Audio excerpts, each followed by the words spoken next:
Hi, and welcome everybody to another edition and another week of the Winner's Circle Sports Betting Podcast. And we start off the week, as always, by bringing the Arizona Heat, Mr. Doug Upstone of DocSports.com. I'm Ross Benjamin of RBWins.com.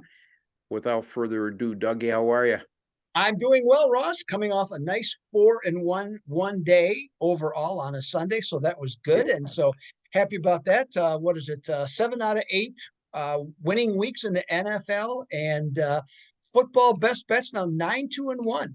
Okay, I think it's like $4,500. So just from that standpoint, from the football standpoint, all good on that. So we can talk about some of the other stuff. How about yourself?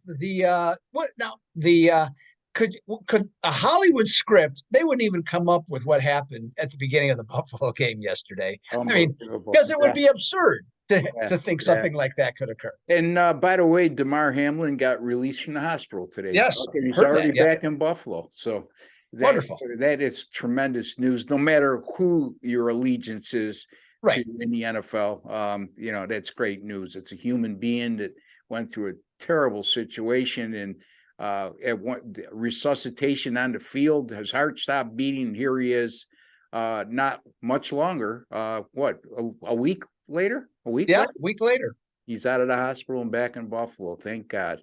Anyway, my weekend was uneventful. I went 1-2 in the NFL yesterday, and as we were talking off air, I got fortunate with the one win I had on Miami, catching that safety at the end of the game. So we lose some like that, and I always say that those even off.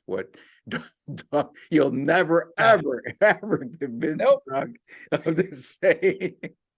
Gotta love Doug. He's the best. Anyway, we're going to be talking college basketball today. A couple very good matchups in college basketball at that is I'll be taking a look at Oklahoma and Kansas. And Doug, your game escapes me off the top. Michigan State against the Wisconsin Badgers. Yeah, Michigan State, Wisconsin. So the Big 12 and Big 10 on the agenda today. But before we get to that, Doug's going to let you know exactly what he may have coming up, what's been going on, and where you could exactly find him. Sure. Well, I covered the football aspect of things already. So with the Super Wild Card coming up, certainly looking forward to that with the 6 games coming up over the 3 days. But otherwise, it's Doug Upstone at Doc Sports. Doug Upstone doesn't get easier. Just how it sounds is what it is. So real easy to find from that standpoint. Like Ross, do a lot of videos during the course of the week, and so have a lot of free plays that you can check out over at Doc Sports. And you can subscribe to this channel here with Ross and I, and also to the Doc's channel too. So get yourself a plethora of free plays that way to go about things. And then also the had a pretty good weekend overall in college basketball. I just had one disappointment, as I mentioned to Ross. I won't mention the length of the game. I'll just say that the team that I had ended up not winning, which was frustrated by it. Texas Tech, yes, going 2 for 18 from threes, but enough about that.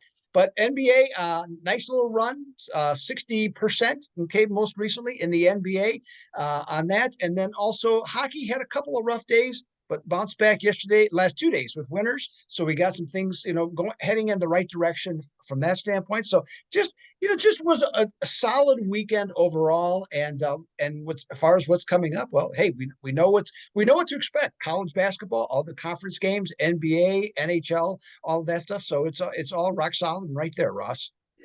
Sounds good. And you can find Doug at DocSports.com. DocSports.com. Well, like he alluded to, he does his own videos daily. Tuesday through Sunday, and is that Tuesday through Sunday you do? Right, it still is, yes, till next month, till the Super Bowl is until the Super Bowl's over. Yep. So you could find that at Doc Sports YouTube channel. You could find it, I'm assuming, right at Doc Sports as well. Okay, and also I know Jim Quinn from OSGA posts Doug's videos quite frequently on, and I could tell you, folks, very short and brief and to the point are his videos. Unlike the podcast we run, he does a free pick video, and he talks about obviously what he's been doing of late, what he's got going on. But you always get a free pick from him. He's got a tremendous free pick record, as I recall. Yes, very strong. Okay. Yeah, So yeah. I mean, long term, yes, absolutely. And I usually give out two. That you can tune in to find out more about that. Why there's always two, but I always give two free picks on those videos. But as he said, he appears on this channel on our podcast, the Winner Circle Sports Betting Podcast. We're lucky to have him. And that takes me to this, folks. If you have not subscribed to our YouTube channel, please take a second to do so. Cost you absolutely nothing, and you're privy to a plethora of world-class sports handicappers, including myself and Doug, Big L McMorty of BigL.com, Sean Higgs of PicksandParleys.net, and also Jesse Shule of jesseshule.com and several other sites. So all guys that have perennially been on the leaderboards across all the major mainstream sports in the U.S. And why wouldn't you join? Right there on the bottom right-hand side, you'll see an OSGA logo. Just hover over that. A subscribe button will come up. Click it, and then hit your alert notification bell because you'll be notified upon any of our sports betting podcast on this show going up on this channel. So again, folks, we appreciate much all of you who have subscribed already. We're over 8,600 subscribers now, and it continues to go at a rapid rate, and we appreciate you, but we also appreciate those who have not subscribed, and we encourage you to do so. All right, let's get to our free picks. And Doug, like we touched upon earlier, he's going to take a look at the Michigan State and Wisconsin game, a conference he's very familiar with because he grew up in that neck of the woods. So take it away, Doug. Sure. We got number 18 Wisconsin, opened as a 2-point favorite against Michigan State. This game's going to be at 7 Eastern Tuesday on ESPN from Madison. And the Badgers at home at the Kohl Center, well, over the years, they have been close to unbeatable. I mean, I believe in the time that the Kohl Center's been open, I believe they've averaged like either one or just over one home loss a year. Yeah. Now, as we started this video, the line had moved down to a pick'em, and there appears to be one specific reason for that. Badgers leading scorer and second leading rebounder, Tyler Wall, injured his ankle last week against Minnesota. He only played 9 minutes in that game, and he didn't even dress last week Saturday against Illinois.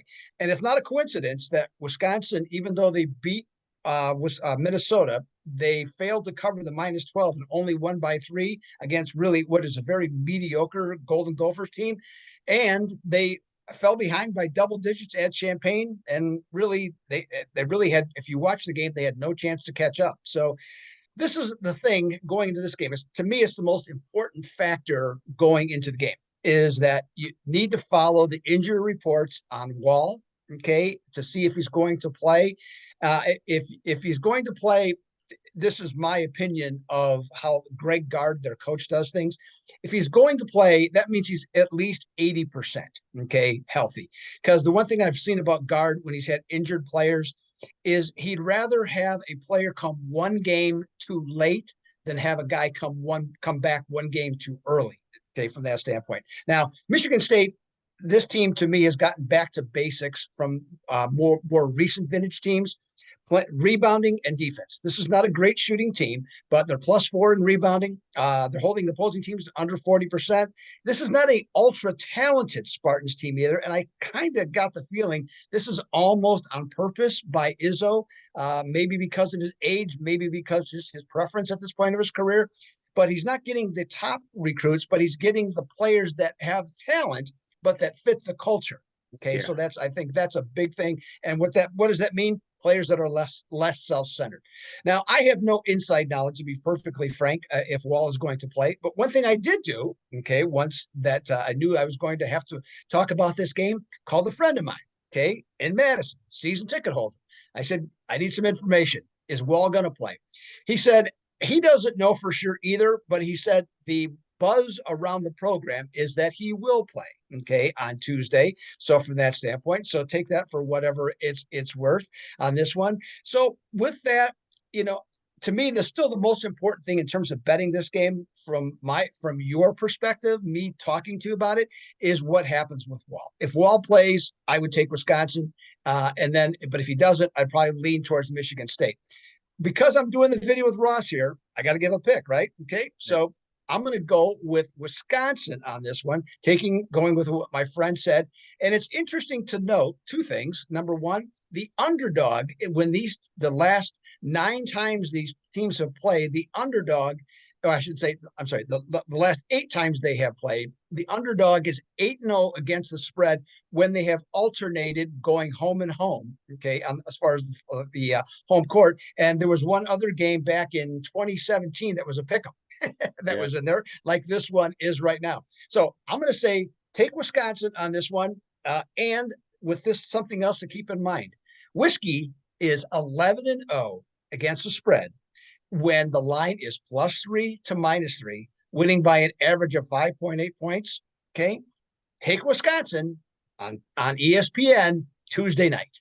So Wisconsin as a pick'em over Michigan State. And you're absolutely right, Doug. You would know better than anybody, but I know my college basketball database would back up your claim. But Wisconsin holds one of the strongest home court advantages in all of college basketball over the last 2 decades. So when you can catch them as a pick'em in a situation like this, you always have to give Wisconsin serious consideration. And if they are a pick'em, there's an underlying factor because and Wall is the underlying factor there. I mean, how much do you think he's worth, Doug, playing or not playing? So, for example, this line you had mentioned, I know it opened at 1.5 and it's come down to a pick'em. Is that the uncertainty of Wall's status for tomorrow? That would be my opinion. Yes, because I mean it went down quickly. You know, when that line came out, it dropped quickly. So the odds makers are, they're presuming at this point he is not going to play. And that's one of the things I've noticed. Speaking of different things, and I'll make this quick, is that's one difference in odds making that seems to have changed maybe in the last couple of years, is that they'd rather err on the side of caution. Yeah. And so they know they can adjust it later, but they don't want to leave any opportunity to where somebody that might have better information than them can swoop up and get what would turn out to be a bad number. Yeah, it's almost like they'll make a 1.5 move if they deem the guy to be worth 3 points. Right. So exactly. I mean, we had a similar situation in one of my games not too long ago, and you were spot on when you made that observation. And again, that's why you listen to this podcast, folks. It's not just about the free picks we gave you, but insights like Doug gave you 2 months ago that are applicable in this game as well. So hopefully you learned something from that when you assess your daily handicapping and you assess the daily lines. So very good stuff, Doug. I'm going to take a look at the Oklahoma and Kansas game in the Big 12. That game will be 9 p.m. Eastern time start on Tuesday, January the 10th. And Kansas right now is a 10-point favorite in this game. The total 134.5.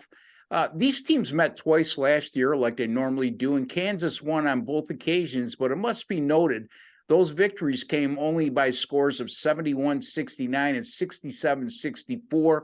Oklahoma covered those games as an underdog on both occasions. And this is an experienced Oklahoma team. They're in the top 100 when it comes to the experience factor, returning 3 starters from a season ago. And there'll be plenty of revenge for those players going into this matchup. Oklahoma is coming off what Doug alluded to earlier, that excruciating loss for him, which was a 68-63 overtime win at Texas Tech on Saturday. Anytime you can win against a quality team like Texas Tech in the Big 12 Conference and on the road, it's worth noting.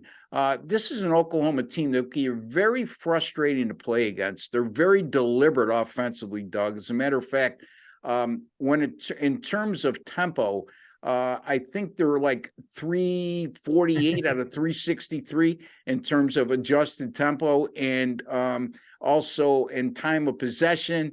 They're over 18 seconds, which is a lot when it comes to college basketball. So that's the thing that Kansas will have to do. They'll have to be patient in this game. They like to go more up tempo, and Oklahoma, not only do they play at a deliberate pace, they're very effective at slowing the pace down of the opposition.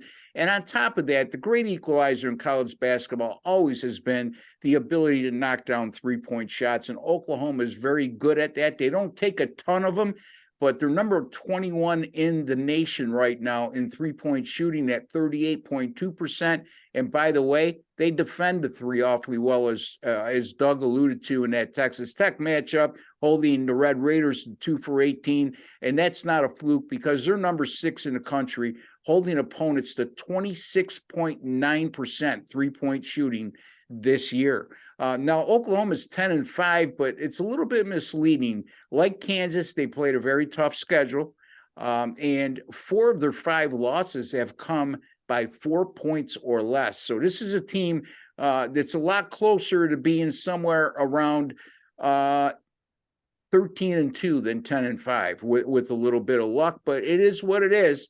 My point being is, 10 points, I think, is a little too much in this matchup. I know Kansas is good. I know Kansas is the more talented team. Oklahoma does have an edge in experience, but I just think the 10 points, even though Oklahoma is playing at one of the tougher venues in America to play at, in Lawrence, Kansas, I like them plus the 10 in this spot, Doug, over Kansas. Yeah, I think the line kind of tells the story, doesn't it? I mean, from that standpoint, because you would think that with Kansas, you just automatically, I mean, they for sure get probably 6 points at home from odds makers, maybe 6.5. So from that standpoint, and from a talent standpoint, to think that that Kansas is only 3 or 4 points more talented than Oklahoma, wouldn't think that just offhand. So if you do it, going by the numbers, you wouldn't see that. But and to your point though, it's all about the possessions. I mean, Oklahoma, I believe, is averaging. I mean, you mentioned pace. I believe they're averaging 50 shots a game. I mean, that's crazy. They're in the low 60s in offensive possessions per 40 minutes. So yeah. Okay. So it's right along what you're saying, because you don't get a shot off on every offensive possession. Right. And so with that the case, I mean, any game that's double digits, okay, that's it's just more advantageous. It's very similar, I guess, maybe to, I guess the basic basic comparison would be Virginia a few years ago when they were like super slow themselves. And I mean, if Virginia got ahead of you by, like 8 points, you were basically down probably almost double that, because you could not get enough possessions to overcome that. And so from the standpoint here, Oklahoma can just hang in, and because they're so effective in taking shots late in the shot clock, and if they're hitting their threes, they're sticking right in with everybody. And if they don't turn the ball over at an enormous rate, they'll stay in this game throughout, in my opinion. That's the big question mark, because Kansas is, I think they're 22nd in the country in forcing turnovers per game. So a lot of underlying factors to consider, but at the end of the day, I think the 10 is too much. Doug's right on Kansas. As a matter of fact, Ken Pom, who I follow religiously during college basketball, rates Kansas home court advantage as being 3.78 points per game. If you want to account for that. So Doug said it closer, you might as well say 4. Doug said 5 or 6. Now, just because Ken Pom said it's around 4. Well, no, and the other thing that always to consider, and this is a variation of handicapping principles and handicapping thoughts. His is more or less based. Yes, there's some other factors into this, but in general, most of guys like him, they incorporate everybody. Now he's added over the years percentages that are higher. Yeah, I'm just not sure personally if it's getting full value. No, okay. I agree. That was my next point. I think if what Doug is saying, it's if you take the 4 he's giving you and Doug's saying 5 or 6, we're in the same ballpark. And his point being is, folks, if the game was played at Oklahoma, this would be virtually a pick'em game. So that tells you how good Oklahoma is as well. Now, their record doesn't indicate it at 10-5, but sometimes records are deceiving. And if you look inside the numbers, that's what I feel about Oklahoma in this instance. And Doug made some good points in the Wisconsin game, accounting for a star player. And again, the big thing to keep in mind, Doug likes Wisconsin, is like I alluded to as well, is Wisconsin has one of the strongest home court advantages in college basketball. And the results, if you do research, will back up our claim. Anyway, Doug, any final words before we sign off here? Yeah, well, hey, you know what? It's what do they call it? Super Tuesday, I believe ESPN calls that. And Yeah. typically it is, and especially, with the Big 12, how strong the Big 12 is this year. And one thing I would recommend to anybody, if you're a college basketball fan, you have to watch as many Big 12 games as you can this season, because that is the best quality basketball going today. There are no super teams in college basketball. There wasn't last year. Kansas just ended up being the best of the best late. Okay. And they got better as the season went along, but I don't think anybody accused them of being a fantastic team. And I think we're going to see very much the same thing this year. So if you're going to watch college basketball, watch the best league there is, the Big 12. I got to ask you, the Illini, who you're very familiar with. Yep. I was very high on them at the beginning of the year, but boy, oh boy, after watching them over the last couple of weeks, what is going on there? Yeah, a lot of individual play. Some guys. He's. I don't know. I like the coach, but the thing that the recruiting is completely different than what it used to be. But he just seems to run into some guys that just are more selfish. Okay, and that's I think his name Kubelik, who went to St. John's. Yeah. I mean, he continues to make boneheaded plays at St. John's, just like he did at Illinois. Well, talented player, but and I actually was not as high on Illinois, to start the season. I was, yes. Right. Yeah. And I don't think they have the same talent level as what they had. They're not a bad team, but I think they're top 35-ish more than they are top 25. I agree. And the kid Shannon that came from Texas Tech, the transfer, he's a perfect example of what you said. He had the same issues at Texas Tech. Yep. I mean, when he was a freshman, that was the year that Texas Tech went to the national final and lost in overtime. And his time seemed to dissipate over the next 2 years exactly for that reason. And we're starting to see some of that as well with Illinois. So, it seems to be a big chemistry issue right now. So maybe they'll straighten it out, because there's enough talent there to be a formidable opponent for anybody. Anyway, absolutely.